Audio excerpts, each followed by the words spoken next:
It started with 24. Now there's just 2 teams remaining in Euro 2024. Spain take on England in the final. Welcome to the Hammers Chat preview, where the Scotsman gives his unwanted opinion. But first, let's start with Gonzo.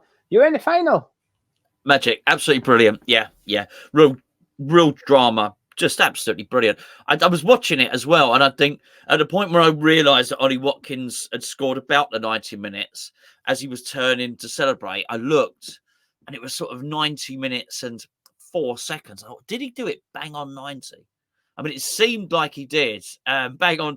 If he did, it was like a 90 minutes and 1 second, or 89, you know what I mean, and 59 or whatever. I was so, honestly, it was so dramatic. It was absolutely brilliant. You have to give him credit. If you're going to criticise Southgate, which I do, for lack of substitutions and for what you perceive to be getting substitutions wrong, you have to give him credit when he gets them bang on. And they were absolutely spot on. You would struggle to find a better example of substitutions working. So, whilst I can sometimes, I'm very guilty of thinking Southgate is completely incompetent. Clearly he's not. That he clearly had a good feel for the game, to take off Foden, to take off Harry Kane were big calls. And because I thought, particularly in the first half, Foden was the best player on the pitch. And to such an extent, some of the things that he was doing, I was actually thinking to myself, well, if he was doing this for Spain, everyone would be raving about him. Now, I'm not suggesting that people don't rave about Phil Foden. He's not. It's not like it's not like he doesn't get his flowers, Geo. You know, because he got many flowers from the from being Footballer of the Year, of course. A lot of people putting some respect on his name. In fact, so sorry, we're just something from Patreon. Don't worry. Anyway, so he does get credit, but I thought he was playing so well. Had he been, playing for another team, he just looked absolutely scintillating. So to take him on, he looked the person most likely to be the match winner in that game. For him to take him off, I know they'd been better in the second half. Netherlands and England not quite as good, but I thought it was a big call, and it just substitutions got absolutely spot on. I thought you were the better team over 90 minutes, to be honest with you. I think the first, up until Depay going off, but to be fair, while that sub improved the Netherlands, it took them until half time before they could rectify their changes. So the change was made in the first half due to the injury of Depay, but didn't really change anything on the pitch. I felt it was all one-way traffic. I thought Foden was fantastic. I thought Saka was really good. I thought Manu was just oozing class down the middle of the pitch as well. I thought Declan Rice was struggling, obviously, because he did a goal, but I thought he had a bit of a ropey 90 minutes, actually. I thought Bellingham had a poor game again. But I think you probably deserve to go through. Like I said, I think you were a little bit fortunate with the penalty, but Foden was unlucky to have his goal stopped on the line, and the disallowed goal for offside as well. I think he did deserve to win on the night. And there's no surprise. I was quite confident you'd win. To be honest with you, I thought it would be a bit more comfortable for you than scoring in the last minute. But credit to Southgate, he made the changes. It worked, and there was a little bit of me that was happy for Ollie Watkins as well, given his story to get that winning goal and to put England into the final. Now, turning our attention to Sunday night, then, I want to know what you would like to see Southgate do. Because even though you won, and this is what I always say, the biggest myth in football is never change a winning team. Rubbish. Absolute rubbish. That's the biggest myth going. If anything, I said, don't be afraid to change a winning team. And I very much apply it to Southgate on Sunday. Would you make any changes? I mean, I'm sort of tempted not to. That the biggest problem that we might well have is with this wing-back system, which I loathe to call it that, because I don't think it really is. But whatever system he's doing is getting Foden central, and I think that was important. But it does leave sort of one person wide. We feel understaffed in wide positions. I'm not sure that's probably the right thing to do to go in against Spain. So he might find himself having to revert back. If he did, it does give us something of a conundrum, really. So because it's really hard to make a case for Phil Foden in that team, judging on what we've seen so far in the tournament, because I just don't think he's effective on the left-hand side. So it's really a case of, are we going to Are we going to find a formation with 4 at the back, which allows us to double up in wide positions, but get Phil Foden in the team centrally and fit Rice and Mainu and Bellingham in there? I think it becomes really difficult, Gio. So what would you do? What's your answer? I don't That's know. your thought process, but what's your conclusion? Are you waiting for me to give mine? Yeah, you give yours, and I've got an idea, but it gets a bit ruthless by leaving someone out. It's a difficult one. I think one change that has to happen, regardless of formation, is Luke Shaw coming in for Kieran Trippier. Yeah. I thought in the first half, especially, there was a few opportunities where Trippier got forward, and it just delays the attack with him cutting onto his right foot. And it's not his fault, and it would be harsh. He started every game, and then to drop him for the final is incredibly harsh. But you've got to pick your best 11, and I strongly believe Luke Shaw is in that best 11, and Kieran Trippier isn't. So I think he has to go in. And I think the benefit of that allows you to play 4 at the back or 3 at the back. And to be fair, Trippier playing on the left allows that too. And I think this is where the advantage of having Kyle Walker as one of your back 3 comes in, because you could easily switch formation at the click of a finger without making any personnel changes. It does mean Bellingham being out on the left-hand side, but I think Foden's been far more impactful in central positions than what Jude Bellingham has, and he's the one that's got to go out there. And although he's on the left, he's not on the left. He does cut inside a little bit and play a little bit more in field than what Saka does over on the right-hand side.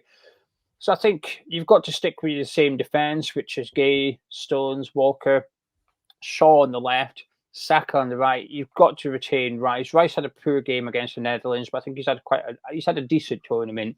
I think Mainoo's been absolutely fantastic since coming in, so he's one of the first names on the team sheet for me, Kobe Mainoo. I knew he was good, but I didn't expect him to be this good at the Euros. He's been one of your best players, I think. I think Gay's been your best player at the tournament by far, but I think there's a few contenders for second place, if you like, and I think Mainoo's definitely in the running for it, and it sort of makes you query as to why Trent Alexander-Arnold got the starting spot at the beginning of the Euros. Yeah. I do get it, but credit to him because he's changed it. He's decided after 2 games it's not worked. Right, I put Conor Gallagher in. No, don't like that. Let me try Kobe Mainoo. That's worked. I'm sticking with it. He's now found his midfield partnership in Rice and Mainoo. I think, like I said, Foden's got to play centrally. I thought he was really good in the first half. Will have an important role out of possession. The one thing against Switzerland, and this is going to sound wild, but I'm sticking with it, and the statistics back me up here. The one thing Scotland did well against Switzerland was stop Granit Xhaka playing. We had Scott McTominay man-marking Granit Xhaka, and if you look at his statistics, the games before and after Scotland, Xhaka's passes are like in the 80s, and his key passes are 4 or 5 in the game. Against Scotland, it was in the 50s and no key passes. It worked. Stopping Xhaka worked against Switzerland. And I don't think England did that. I thought Xhaka was dictating a lot of the play against England. And I do feel that maybe someone's going to have to get a hold of Rodri in this game. I think Laporte is a fantastic ball-playing centre-back, and I think Rodri is a really good dictator of the game. And whoever plays centrally for England, I think it should be Foden. He's going to have to get on Rodri and just try and cut out that passes between, in particular, Laporte and Rodri. They've got to stop that as much as possible, because you allow him to play, it means Ruiz can push forward a little bit, and then there's an overload in the middle of the pitch with Olmo pushing up to possibly Morata, depending if the security guards completely taking him out of the game or not. Saka on the right, Bellingham on the left, and I think Watkins has to start. Kane, he scored his goal, but he didn't. I don't think he had a good game. I don't. I think he's becoming a bit of a hindrance, actually. I talk about Trippier delaying attacks. Well, actually, I think Harry Kane is delaying attacks. Oh, yeah, for sure. And I think Kane's really missing Raheem Sterling. I genuinely think that. I think he much prefers those types of wingers that will get past defenders, go to the byline, cut it back. You ain't got that with Bellingham and Saka. And I think Watkins did more than 5 minutes than what Kane did in 85 minutes. And I think he deserves his chance, Ollie Watkins. And I said that, it's harsh on Kane. He's had it long enough in this tournament. It's not like he's only had a few minutes here or there. He's had longer than he should have in a lot of the games as well, where he's been stinking the place out, and Gareth's kept him on far longer just because it's Harry Kane. And listen, if it goes to extra time or whatever, you've then got a superb player on the bench to bring on for Ollie Watkins. But I think Southgate has to be brave, and for me that includes dropping Harry Kane and starting Ollie Watkins. Yeah, I mean, to be fair to the times England have actually played with genuine width, or maybe occasions when you could say it would mirror what Raheem Sterling did. And it has happened. We're not predominantly attacking down the wing, but it happens 2 or 3 times in every game. Kane's not in those positions. Kane is not in those not in the box. There's been times when we've looked, even as recently as the last game against the Netherlands, and I'm shouting at the screen, there's no one in the box. So I'm not even sure Kane's doing that. I'm going to drop him as well. I've just had a little reshuffle of my team. Go on then. There's nothing wrong with. I love what Ollie Watkins did, by the way. I think it's brilliant. I would still use him as a sub in this one because I think he could be a hell of a sub. Now, what it unfortunately probably does mean is that Kane possibly doesn't feature in this game at all. But it's not saying what Gareth Southgate's going to do. It's just this is what I would do. I'd pick the same back four as yourself. Walker, Stones, Gahey, Shaw, obviously Pickford in goal. Maynard and Rice as the central midfield pairing. Number 10 would be Phil Foden, which gets him central. And have Saka on the right. I'd actually have Anthony Gordon on the left because I think I'm going to make that quite an exciting mobile left side. It basically reinvigorate the left side, which has not really functioned that much. And I actually start the game with Bellingham as a false 9 in this game, and then go with it, and then look to make my subs thereafter. I think you could. I think in this formation, you deal with the problems that Spain are going to pose in wide areas, and you can strangle the hell out of the game. Centrally, and I think there's enough pace, particularly in wide areas, that if we do win the ball, then both Gordon and Saka can sort of cut in and start making a beeline with. And I think, yeah, I really do. You'd have Bellingham as a false 9 dropping deep, could strangle that midfield area. I think that's probably what I would look to do. Well, I had bad news in the England game, not just the fact that England won, but I was one thing away on match bingo from a full house. What was it? Do you remember? Do you know? Yeah, a goal in a minute with 7 or 8 in it, Sure. which I must have been about a minute out with Ollie Watkins' goal being in probably the 89th or something on the clock. So I was probably 1 minute out from hitting a full house. And just wanted to take this opportunity, point in direction of Match Bingo, the sponsors of this video. If you're an England fan, you probably don't need more excitement, but just in case you do, or you're going to be a neutral tuning in on Sunday night, you definitely need a little bit more excitement. Then you can download the Match Bingo app via the link in the description below, and you can sign up. Match Bingo combines what you see on the TV with the traditional bingo game. It gives you 15 things you need to occur in the match. Now, there's some really simple things. It's almost guaranteed wins. Like you might get England to take a kick-off, Spain to have a shot on target, Spain to make their first substitution. So there's a lot of definites in there, but there's a few trickier ones as well because not everybody can win. But they pay out for the first line, second line, as well as the full house as well.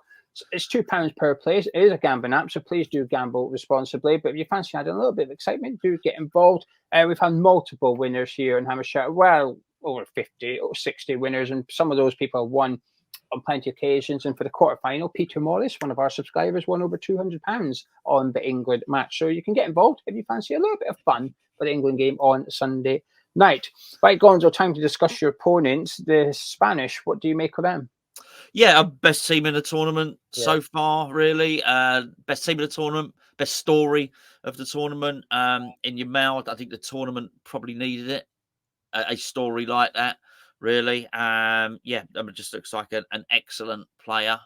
And it's funny actually. You go into the game, you go into the tournament looking at France with like an embarrassment of riches. Then actually, the more you look at it, you look at Spain, look at people like Grimaldo can't get in the team, and look at some of the players that are coming off the bench as well, and you think actually there is also a team with embarrassment of riches. I mean, the only place I would suggest they haven't had it is Morata up front, but you know he's playing far better than the player that I thought he was. He just doesn't look like the same player that rocked up in the Premier League, and he was subject of a couple of £50 million transfers, as I remember, and you know, just looked like the net, you know, was hailed as being the next big thing. And I never really felt his career actually took off. But he'd always flattered to deceive. But sometimes he's just the right player in the right time, and he's exactly what Spain needed, really. And they just look to be so incredibly talented. You mentioned Rodri earlier; he's like the hub of everything. Just look really, really, really good. And actually, every time I watch them, they have these really, really good players, these ball playing players. But I think the what's the guy's name at Barcelona? Is it Pedri? Is that the guy's name? Outstanding player. But I think there was a point where the coach actually dropped him, took him out for the benefit of the team, and then clearly the coach is brave, and I think they've got a really nice balance where so much of the focus of it was what they could do through the middle. They look devastating out wide as well. So that in many respects, I think they've got really good midfield balance in there. But yeah, there's just an awful lot to admire. That's certainly the best team in the tournament. He got injured, Pedri. Oh, did he? Okay. Yeah, Tony Kroos absolutely smashed him quite early on in their game. He should have got booked for it and didn't. And Pedri had to go off injured. Olmo came on and this obviously Wolfstein team could possibly, well, he's likely going to win the Golden Boot, Olmo, despite the fact that he didn't start the first three of the first 4 games he didn't start, and he's going to win the Golden Boot, and he's possibly got a bit of a claim for being player of the tournament, especially if Spain go on and win it on Sunday. It will be a Spanish player that wins player of the tournament. They might even win it even if they lose on Sunday night as well. And there's a few candidates, and I think that shows how good Spain have been, but also how poor the other countries have been. I think most countries have been underwhelming, bar Spain. I think they're the ones that have just been head and shoulders above everybody else. Yeah. I always think a good sign of a good team is how comfortable they look when they're losing. So there's no panic, there's no chaos. They say, oh, if we conceded, don't worry about it. We'll keep doing our thing and we're going to go on and win. And that's happened a couple of times this tournament where Spain have gone to go down and they just don't flinch. They don't look bothered. If anything, they just crank the tempo up a little bit and bam, bam, bam, they're in front all of a sudden. Yeah. I think some countries in this tournament look uncomfortable leading, but Spain don't seem flustered no matter what the game's going like. I think they've been incredibly impressive. I think I'm still a bit suspicious with them at set pieces. I think if England are going to win, I think you have to take advantage of set pieces on Sunday night. And it's a bit of a shame possibly for you that you don't have Harry Maguire, because I think this game's one of those that he'd get his big square head on the end of a corner and happy days, because I don't think you've been great at set pieces of tournament, which, previous tournaments I thought was quite a strong part of Southgate's plan, and Trippier's deliveries don't seem as good as they once were for whatever reason. But I do think they're weak at set pieces, Spain, but they've been impressive all over the pitch.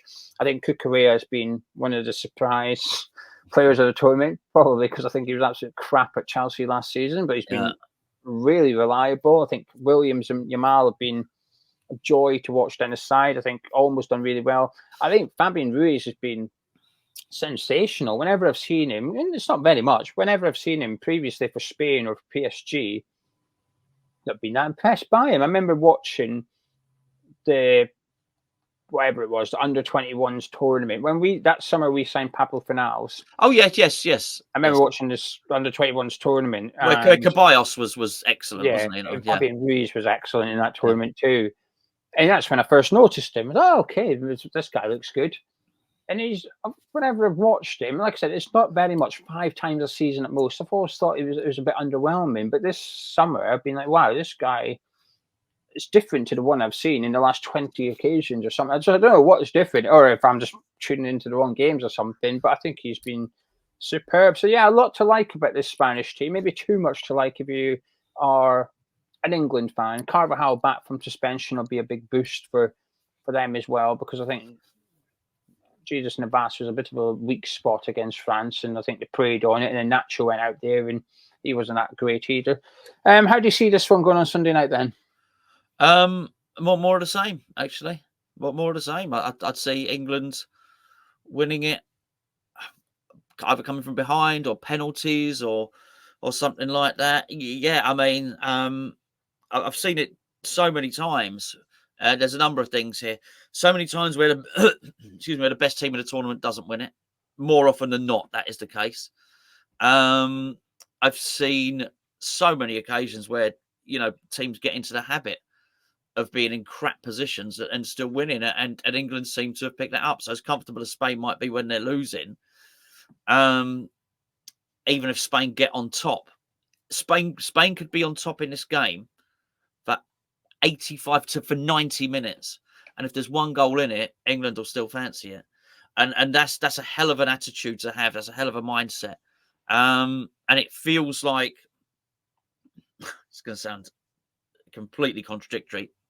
It feels like there's been such little momentum behind England that there is now momentum for us to go and do it. It feels like the country needed convincing, and we needed results, because performances weren't going to give us the belief to get behind the team, just the belief to think that we were going to win. And I think now we're looking at it, and there weren't any heroes particularly. And now we're starting to see some heroes in the last 2 or 3 games. And I think it started off with Bellingham's overhead kick. Now you're looking and thinking, okay, well, Saka's become a bit of a hero here as well. And then you're looking at the way Mainu has stepped up into the team, and we're seeing a little bit of something going on there. England are actually starting to grow. Then you've got this thing where Cole Palmer and Ollie Watkins have come on as a sub as well. So now it looks like we've got options. And then you've got everybody that played so well in that penalty shootout. And dare I say it, England are looking very German at the moment. And I mean that in the most historical of senses. There'd be in the terms of how the Germans used to turn up at tournaments. And they weren't necessarily the best team, but they would get results and they would win penalty shootouts. And I've felt for a long, long time that England's players in this tournament have just not gelled. There's such good players. And I said this in the build-up show before that Netherlands game. We can't keep going on like this. Just by the law of averages, there will come a point, because they're such good footballers, where they just start to click and just start to get used to playing amongst one another. And I think that certainly started to happen. I think with Declan Rice, that error, in hindsight, will turn out to be a very, very good thing, because I felt after he did that error, he had a little bit of a wobble. And then I felt he puffed his chest out and said, you know what, I'm going to try some more things. And he carried on making a few mistakes, but he also started doing long-range passes and raking passes. And there's an attitude towards that, and there's an internal leadership towards that, which says, I'm not going to shrink. I'm not going to retreat. Actually, I've made a mistake, and I'm going to go and I'm going to rectify it in this game. I'm going to do it now. And there's just it smacks of really, really good attitude. I think there's real team spirit, as can be seen from the celebrations, and for all the things that Southgate has done wrong, it does seem to have cultivated a really good team spirit and a brotherhood amongst the players. He's used the criticism well. One of the first things Watkins said in his press conference was about it. Make no mistake about it, everybody is saying it in that England camp when they're being spoken to by the media, when they're being interviewed. They're using it as fuel. They don't rate us. That's what they're saying. Outside, they don't rate us. They think we're crap. They think we haven't got it. So every time Saka curls one in, every time Bellingham does an overhead kick, it's all being used as fuel. They don't fancy it. They don't think you can do it. The press are against us. Let's and they're using it. I just think there's an awful lot. Look, the actual kicking of the football, which should be the most important part, I think Spain are the better team here. But there's a whole load of other stuff going on here, which I think do play their part in this sort of drama that's going to unfold. And I think it may unfold as the way we've seen the last few games for England. Yeah, I completely agree about the criticism of being getting this team going. And it was nice when the final whistle went. Harry Kane ran and jumped on Ollie Watkins, and that's togetherness, because sometimes you always wonder, maybe Kane would look at Watkins and go, that's the guy who's just replaced me and scored the winner. Yeah. That's what I was meant to do. When you beat Switzerland, Aaron Ramsdale was the first person to run straight to Jordan Pickford. That's the guy that's got his place in the team and stuff. And I always think when someone with direct competition goes and congratulates the other one, I think you've got something special there, because that doesn't happen all too often. And I think the players are right, and the players are coming out saying, you keep criticising us and look what we've done. And I quite like it. I do. I will always say you're going to walk the walk. Sorry, you're going to talk the talk. Make sure you walk the walk. And England have done it so far. I think the Dutch were too easy for you. Truth be told, the Dutch were poor. The Netherlands were not a good team. I haven't been impressed by them all tournament, so there's maybe a bit of confirmation bias there. I thought Switzerland were your biggest opponents, and you beat them as well. Mhm. But saying that, quarterfinal you had an improvement. Semi-final you had your best performance yet. So it does feel like you're starting to. Every player's now had something good about them. Most of them. Saka's got his goal. Bellingham's got his overhead kick. Foden had his better performance. Mainoo's come in and kept his shirt. Rice has been. Error side has had a pretty solid tournament.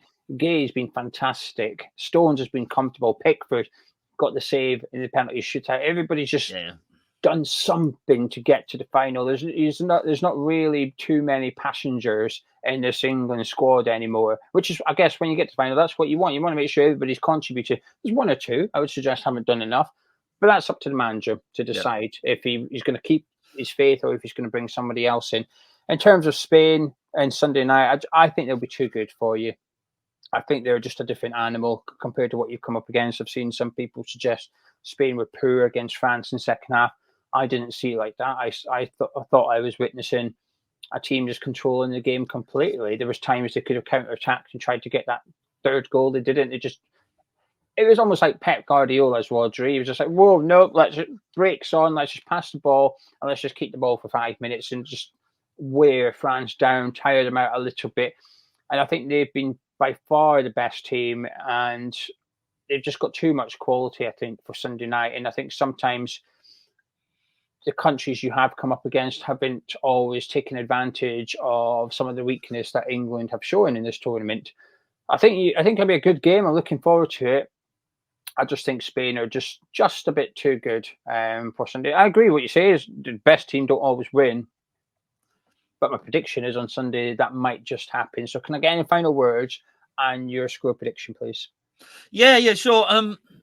Just massively looking forward to it. Really, England done so well to get here, and I do believe we're on an upward trajectory rather than a downward one.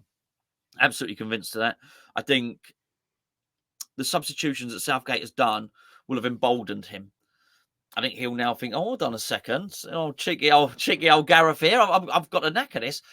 I wouldn't be surprised if Gareth Southgate right now, today, feels more like a top level manager than he ever has done.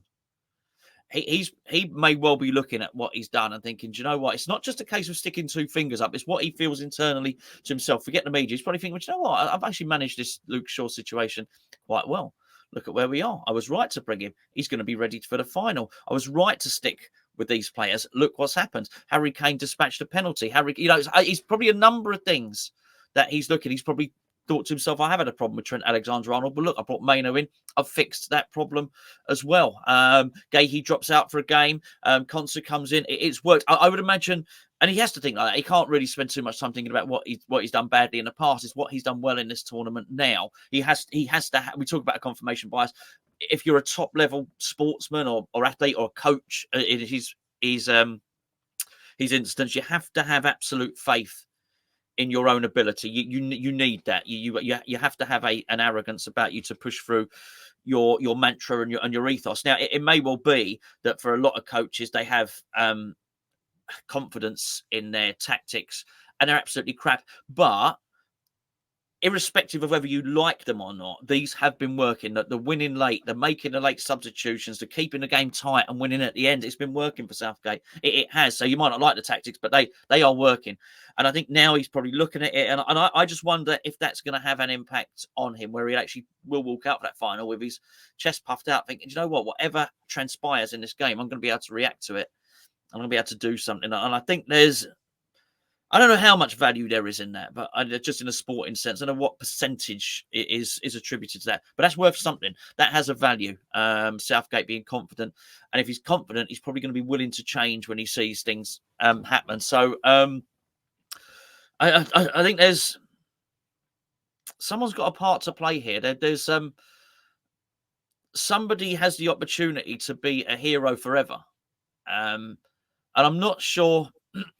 Excuse me. I'm not sure how how much they'll realise that. I'm not sure how much.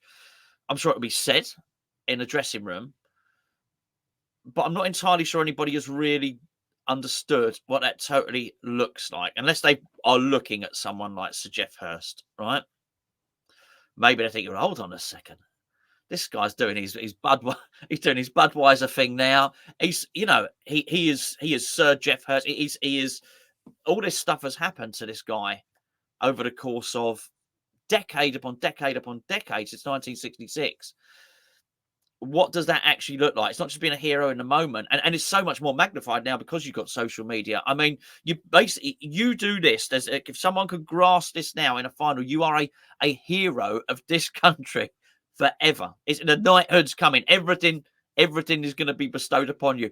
However rich you think you are now, the sponsorship deals you're going to get after this, the adulation you're going to get are going to be massive. And I'm sorry, and I don't mean this to be demeaning, nothing demeaning about Spain. I think they're a better team, but they have won things more recently than England. This means more because England have been starved of any success for so many years. It's a bigger deal. But Spain won World Cup and then European Championships back to back, didn't they? They have success there. And I just feel that this is gonna. This can not. It means more. It can make more of a change to England than it can make to Spain. Spain, they used to winning. They've had the top clubs in the world for so long. This would be a really, really big deal for someone. I think score prediction like a 2-1 or something like that, but it could be pens. Spain, I feel Spain probably need to get this one quite early. If they go 2-3 goals up, of course, there's no chance. England are not coming back from that. This game is tight going into the 80th minute.